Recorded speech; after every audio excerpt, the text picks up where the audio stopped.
तो जब वो जंगल में पहुंचता है महावीर और वहां पर जब वो तपस्या करता है, तो मैंने मेरे वालिद से सवाल किया कि अगर वो ईश्वर होते तो उन्होंने जंगल में जाके किसी की उपासना क्यों की, मेरा पहला सवाल।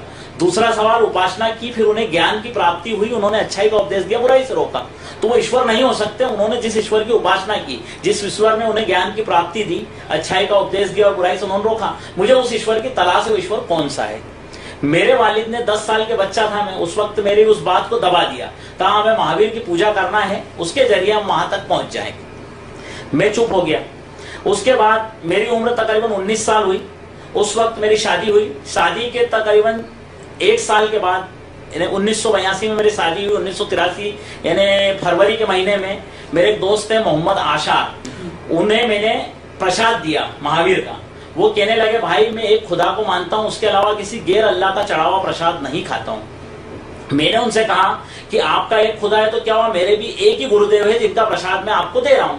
उन्होंने कहा तुम्हारे गुरुदेव इंसानों में से हैं और तुम्हारे गुरुदेव और दुनिया के जितने भी गुरुदेव हैं, दुनिया के जितने भी पीरो पैगंबर हैं, दुनिया के जितने भी महान लोग हैं, वो सारे के सारे उस खुदा की परस्तिश करके जन्नत में जाएंगे जिस खुदा की परस्तिश मैं करता हूं। मैं उस खुदा के अलावा किसी का चढ़ावा नहीं खाता हूं। उस वक्त मेरे जहन में वो 10 साल वाला सवाल फिर जागृत हुआ।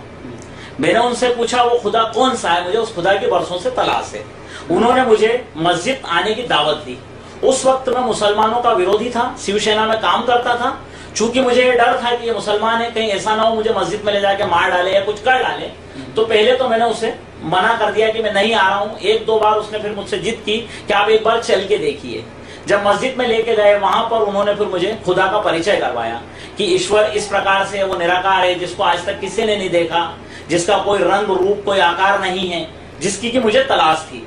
वो तकरीबन उन्होंने मेरे ऊपर 6 महीने तक मेहनत की और अल्हम्दुलिल्लाह 6 माह के बाद मुझे इस्लाम समझ में आ गया। मैंने इस्लाम धर्म कबूल किया।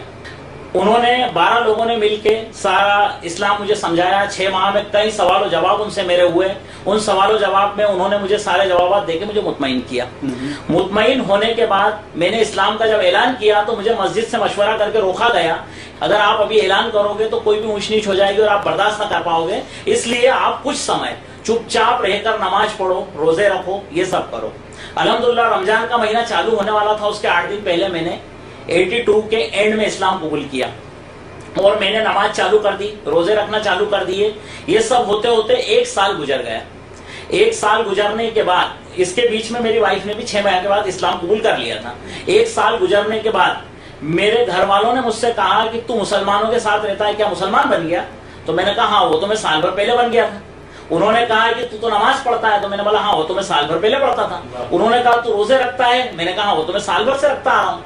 इस बात पर वो घर वाले नाराज हुए और मुझे घर से निकाल दिया। घर से निकाला तो बोले हम तुम्हें फूटी कोड़ी भी नहीं देंगे। मैंने कहा मुझे कोई चीज की जरूरत नहीं है, अल्लाह है वो मुझे सब कुछ कर देगा। उस तरीके से उन्होंने मुझे घर से निकाल दिया। और उस वक्त मेरा एक बेटा मतलब पैदा नहीं हुआ था, समझ लो कि होने वाला था। इस अंदाज में हम दोनों मियाँ बीवी घर से निकल गए।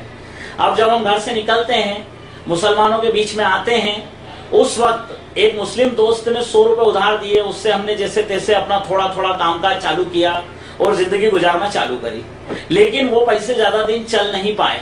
तकरीबन 2 माह के बाद वो पैसे भी मेरे पास खत्म हो गए। इसके बाद में मेरी जिंदगी में जैसे तैसे चलाने लगा। उसके करीब 6 माह के बाद वापस रमजान का महीना आया।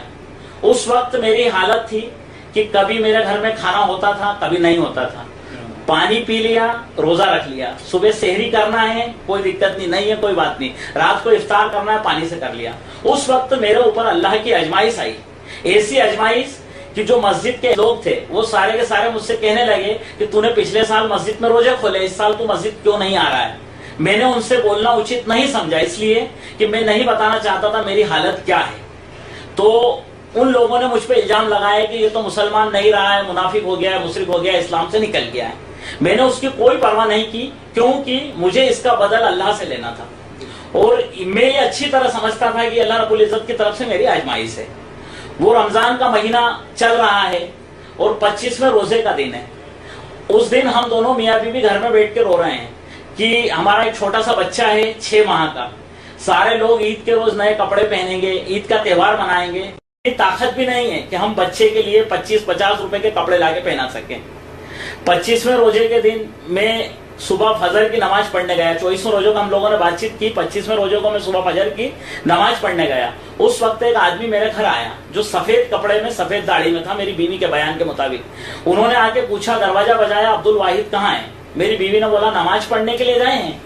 उन्होंने कहा कि ये 500 रुपए रखो, वो आए तो उसे दे देना, वो समझ लेगा। मेरी उससे बात हुई थी, मेरी बीवी ने लेके रख लिए।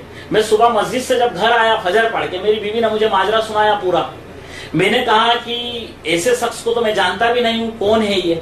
फिर हमने उसका 3 दिन तक इंतजार किया कि कभी कोई गलती से अपने घर दे गया हो तो हमें उसका पैसा लौटाना है, लेकिन 3 दिन तक वो शख्स नहीं आया। मैंने मेरी बीवी से कहा कि इसमें से 50 रुपए के अपन बच्चे के लिए कपड़े खरीदते हैं, 100 रुपए का अपन सामान लाते हैं त्योहार मनाने के हिसाब से, और ईद के बाद फिर अल्लाह है, जो भी होगा देखा जाएगा। हमने इस तरीके से ईद मनाई। ईद के दूसरे दिन से मैंने लेडीज जो एयरिंग टॉप्स क्लिप वगैरह पहनती है वो 350 रुपए के होलसेल में खरीदे, 50 पैसे, 60 पैसे, 70 पैसे के आइटम, और एक छोटी सी हाथ में एक पटिया लेके उस पटिये के ऊपर सारा ढेर लगाया और उसको 1 रुपया लाट बेचना चालू किया। अल्हम्दुलिल्लाह शाम को मेरे पास 500 रुपए वापस हो चुके थे। उस वक्त मेरे अंदर इतनी हिम्मत आ गई थी कि वो शख्स अगर 500 रुपए लेने आएगा तो हम दे देंगे, हमें कोई प्रॉब्लम नहीं। अल्हम्दुलिल्लाह वो अल्लाह की आजमाइश थी जिसमें मैं खड़ा रहा। अल्लाह रब्बुल इज्जत ने शायद वो मेरे लिए मदद भेजी थी। उस 500 रुपए से मेरी जिंदगी की शुरुआत हुई है। आज अल्हम्दुलिल्लाह इंदौर शहर के अंदर मेरा बंगला है, गाड़ी है, सब कुछ है मेरे पास। मैं हज कर चुका हूँ, उम्रा कर चुका हूँ, मेरे घर के सारे बच्चे हज कर चुके हैं अल्हम्दुलिल्लाह। इससे आप लोग समझ गए होंगे कि अल्लाह रब्बुल इज्जत ने मुझे कितनी दौलत उसके बाद दी है। ये शुरुआत वहां से हुई। मैंने कई बिजनेस किए, कई उतार चढ़ाव देखे, और अल्हम्दुलिल्लाह अल्लाह रब्बुल इज्जत ने मुझे इस मंजिल तक, यहाँ तक पहुंचाया अल्हम्दुलिल्लाह।